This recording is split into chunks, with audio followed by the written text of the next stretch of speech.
Wong cilik melu ngomong. Hahaha, kula nuwun. Assalamualaikum warahmatullahi wabarakatuh. Om Swastiastu, Namo Buddhaya. Salam kebajikan, salam Nusantara, salam budaya, Rahayu. Ketemu lagi dengan channel My Story. Pada kesempatan hari ini saya hanya mau menyampaikan bahwa kemarin saya baca berita yang agak membuat saya kok sengkring begitu loh. Saya baca di rilis.id. Ini ada berita berjudul "Di depan kader PKS, Anies mengaku kurang tertarik dengan spirit kebinekaan." Anies ini ya Anies Baswedan, Gubernur DKI Jakarta. Ini saya ingin bacakan dulu beritanya, nanti baru kita ngobrol ya. Gubernur DKI Jakarta Anies Baswedan berbicara soal keberagaman saat menghadiri perayaan Milad 20 PKS di Istora Senayan, Jakarta pada Minggu 29 Mei 2022. Menurutnya, Indonesia yang beragam telah sepakat 100 tahun silam untuk berkumpul dan memilih untuk bersatu. Bersatunya para founding fathers, kata Anies, sebab memiliki kesamaan tujuan, yakni hadirnya keadilan sosial bagi seluruh rakyat Indonesia. Jadi kita memilih bersatu karena punya tujuan sama. Asal usul tidak bisa dipersatukan. Yang mempersatukan adalah tujuan kita, yakni meraih kemerdekaan hakiki berupa keadilan untuk semua, ujar Anies dalam keterangannya dikutip Senin 30 Mei 2022. Anies pun menceritakan makna dalam Bhinneka Tunggal Ika. Menurutnya, yang menarik bukanlah spirit kebinekaan, tapi Tunggal Ika.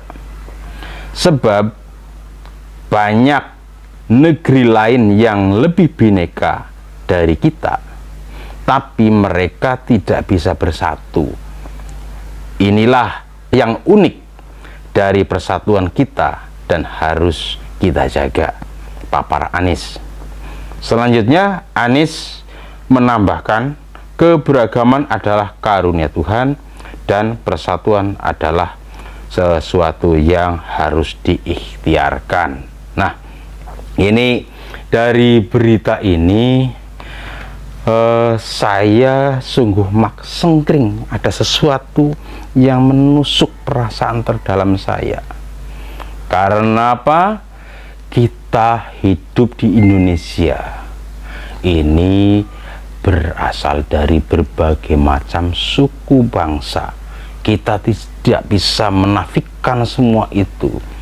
Dan kita tidak bisa menyamakan seluruh rakyat Indonesia dalam sesuatu kondisi yang sama. Karena kalau kita bertuhan, apalagi kalau kita beragama Islam, Tuhan itu menciptakan bangsa-bangsa untuk menyembah kepadanya. Artinya bahwa ketika kita hidup dalam kelompok bangsa-bangsa ini, kita sebenarnya sedang menjalankan fitrah Tuhan. Ini menjadi bagian dari kuasa Tuhan. Kita tidak bisa meminta saya harus lahir di Arab, saya harus lahir di Eropa, saya harus lahir di Amerika. Tuhan menurunkan saya untuk lahir di sini, di tanah ini, tanah Indonesia, dan menjadi bangsa Indonesia. Artinya bahwa apa yang terjadi pada saya adalah sebuah bagian dari takdir, dari kewenangan Tuhan. Sehingga ini harus kita syukuri bersama-sama. Setelah kita lahir di Indonesia, sebagai bagian dari Indonesia, bagaimana kita memersatukan diri, menyamakan visi. Visi kita adalah Pancasila. Jadi kita tidak bisa menafikan, menghilangkan keberagaman. Nanti kalau dari Sabang sampai Merauke, dari timur sampai Talaut, harus sama persis, bajunya sama, celananya sama, make upnya sama, makannya sama, ngisingnya sama. Wah, bahaya. Tidak semua orang berada dalam situasi yang sama. Ada yang hidup di gunung, ada di pantai, ada di sungai, tepi danau, di pinggir sawah. Ada yang menjadi pegawai negeri, ada yang menjadi tukang macul, petani, ada yang pedagang, dan lain-lain. Mereka pasti berkostum yang berbeda. Mereka memiliki cara hidup yang berbeda-beda.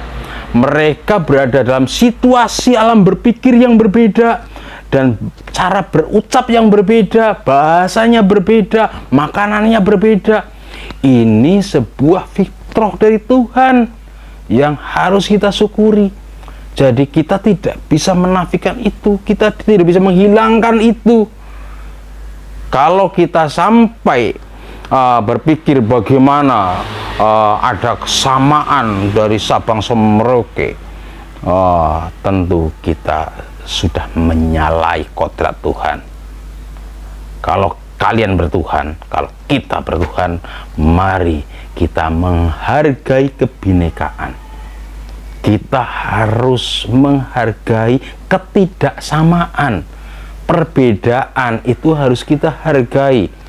Saya berpikir A, Anda berpikir B, si dia berpikir C, mereka berpikir D, dan seterusnya.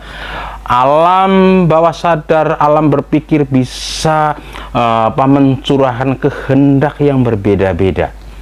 Tapi ketika kita menyadari diri sebagai bagian dari keindonesiaan, maka kita wajib berada dalam satu pola pikir yang sama, dasar berpikir yang sama, ekspresi yang sama, bagaimana mewujudkan negara kesatuan Republik Indonesia yang kuat, yang bermartabat, yang jerotan jebe dhuwur kukuse adoh kuncarane. Kita tidak bisa menjadi Indonesia sama dengan negara lain. Kita tidak bisa menjadikan Jawa sama dengan Sumatera, Sumatera sama dengan Kalimantan, Kalimantan harus sama dengan Sulawesi, seperti itu dan seterusnya. Kita harus menghargai perbedaan, perbedaan budaya, perbedaan bahasa, perbedaan cara hidup, perbedaan profesi. Semuanya bagian dari fitrah Tuhan, bagian dari kuasa Tuhan, sehingga kita tidak bisa menghilangkan itu. Ya, jangan sampai apa yang dikatakan Anies Baswedan ini menjadi gejala yang menjadi Indonesia hancur. Indonesia akan hancur apabila orang Indonesia semua harus sama persis dengan apa yang dipikirkan oleh Anies Baswedan. Orang Indonesia sudah ditakdirkan memiliki perbedaan suku, bangsa, ras, dan seterusnya. Agamanya pun berbeda-beda, kepercayaan berbeda-beda, cara bertuhannya berbeda-beda, ekspresinya pun berbeda-beda. Jadi, kalau kita harus sama, itu sama saja Anda telah menyekutukan Tuhan. Sama saja Anda telah melangkahi wewenang Tuhan. Anda telah menuhankan diri sendiri. Ini harus dipahami bersama-sama.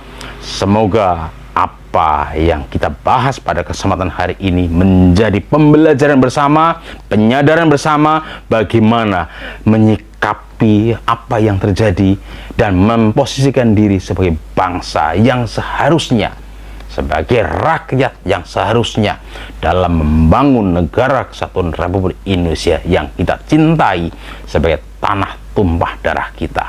Oke, terima kasih. Merdeka.